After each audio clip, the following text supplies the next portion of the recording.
There are a lot of movies coming out right now, and in the middle of it all, our favorite neighborhood weirdo Yorgos Lanthimos decided to drop one himself. It's called Bugonia. Based on a Korean film from 2003 called Save the Green Planet, the film stars Emma Stone, no way, and Jesse Plemons. The story goes, somewhere in rural Georgia lives Teddy, a conspiracy theorist and at-home beekeeper with a passion for protecting bees from poison. He lives with his cousin Don, both of whom are clearly troubled after Teddy's mom is put into a coma for opioid abuse, and together they devise a plan to kidnap a big pharma CEO named Michelle, played by Emma Stone, because they're convinced she's an alien who's here to destroy the planet, and is also responsible for essentially ruining their lives. Yorgos Lanthimos is in a weird place right now as a filmmaker, and I'm in a weird place as a Yorgos fan. Throughout the late 2010s, his vision blossomed and found mainstream success around the same time that I myself was getting really into cinema. Some might call his films formative. He was making some of the most interesting work coming out of this new crop of filmmakers at the time. It was challenging, uncomfortable, and reliable. It seemed to reach peak with The Favorite, the first of his that allowed his performers to break out of the dry delivery his actors typically dabbled in, which ended up complementing his sensibilities extremely well, going as far to win Olivia Colman an Oscar. His weird Greek vibe was winning over the hearts of everyone at the time. Some shorts aside, it was a while before we got the next Yorgos film. One had to wonder, how would he follow up The Favorite? Enter Poor Things, his strangest and biggest film yet, which felt less like an exercise in his usual cynicism and more like an empowering film about becoming a woman in the world. It was, because of its crowd-pleasing nature, a massive hit, your co-worker's favorite Yorgos film, so to speak. Naturally, he followed up that massive hit with a weird, nearly 3-hour-long anthological epic, Kinds of Kindness, which barely anyone seemed to like, apparently. I personally dug it, though, as a proper return to his cynical tendencies, and because I just really like anthology films, but it did make me wonder, where the hell is he going next? If Bugonia had dropped out of the blue in, say, 2018, it'd be an unquestionable masterpiece, or at least something that would have blown my mind to pieces. In 2025, it is an interesting film, and there's something uniquely 2025 about it, but as a Yorgos fan, I'm just a little worried. Let's get one thing out of the way. Jesse Plemons is phenomenal. I actually don't think that we as a community are freaking out about this one enough. After years of being the guy that steals the entire film for a couple scenes at a time,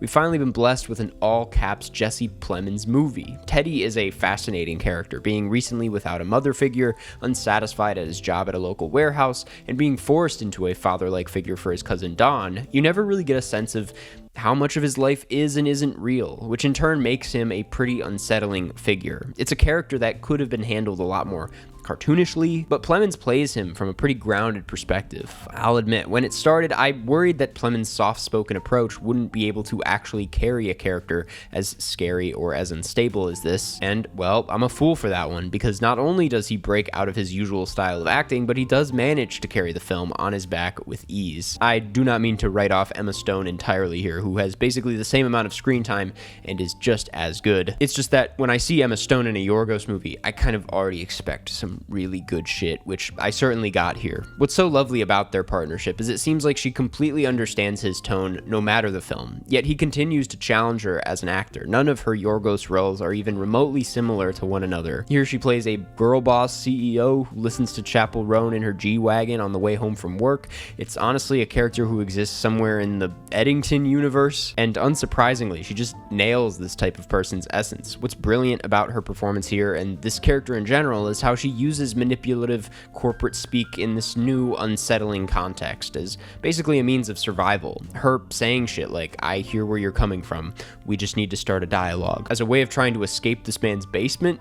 It's just really silly in a great way. Aidan Delbus, who plays Donnie, Teddy's little cousin, is also very good, bringing a refreshing sense of normalcy to a film chocked full of ridiculous people. He's basically this Igor-like figure in Teddy's scheme who spends a good amount of the film wrestling with whether or not what they're doing is right. While he's just as traumatized as Teddy, there's certainly more awareness. There feels like there's a chance he might escape this without the ability to really do anything about it, and Delbus really captures that tragedy. Stav is good. I didn't really know what to expect there as far as how Yorgos would direct him, but he literally just sounds and acts like Stav, which is also a refreshing break from those heavier Stone and Plemons scenes. scenes. Obviously, the film looks incredible. Robbie Ryan does his thing yet again. It's as stylized as any other Yorgos film. You kind of get what you expect here, but this one more so than any of his other recent efforts feels like the most obviously influenced by Kubrick. Just with all those wide, steady cam shots and the use of shallow focus, it looks really nice. Jerskin Fendrix is back on the boards doing the score for this, and I honestly loved whatever the hell he was doing. This thing is full of giant, brassy pieces that come blaring at you out of nowhere.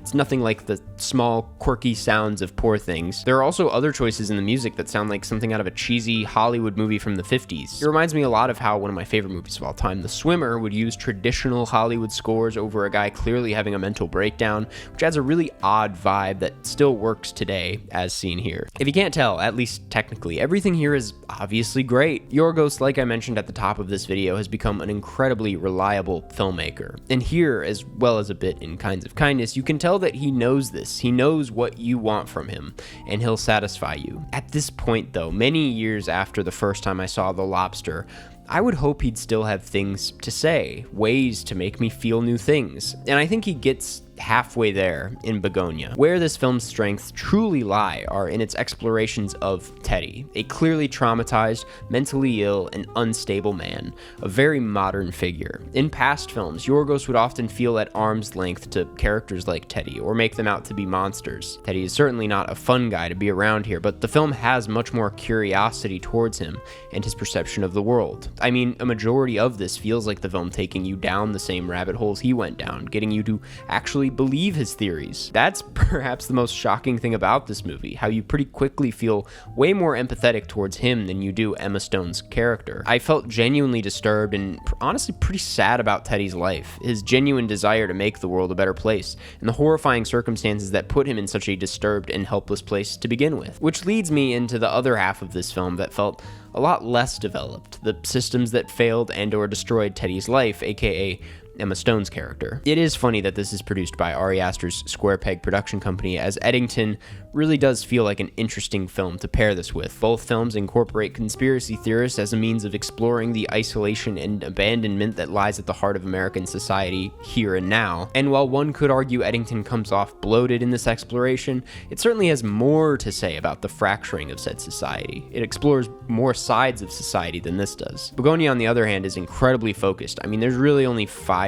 characters in this movie, and it focuses specifically on the conspiracy theorist and wants to make you feel as crazy as he does, showing what it's like to be manipulated by the kinds of ghouls he set out to destroy. It's an uncomfortable film in that way, and the ridiculousness of the premise also makes it wildly entertaining. But next to beasts like Poor Things, The Favorite, and The Lobster, this one does feel mostly concerned with satisfying your Yorgos appetite than anything else. There is a return to the horror of sacred deer, an attention to dialogue like you saw in The Lobster, a few bits of playful surrealism that were mastered in Poor Things. There is a little bit of everything you've come to expect from him here, all with a satisfying bow to tie it all up. But it's nothing you haven't really seen before, and that's the first time I've ever felt that about a Yorgos movie. All of that to say, this is far from a bad flick. He sticks the landing in an oddly sweet way, despite what the ending is. And I can't sit here and say I didn't have a good time with this.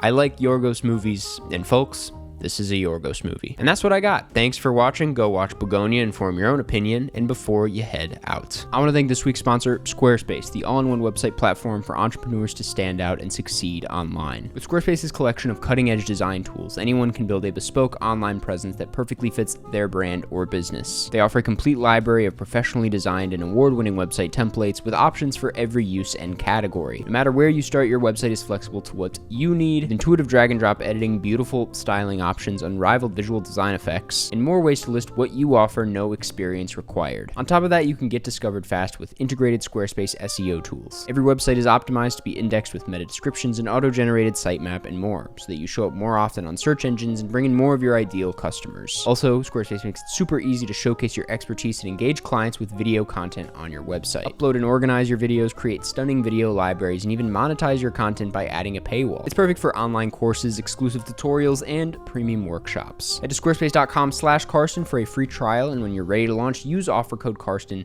to save 10% off your first purchase of a website or domain.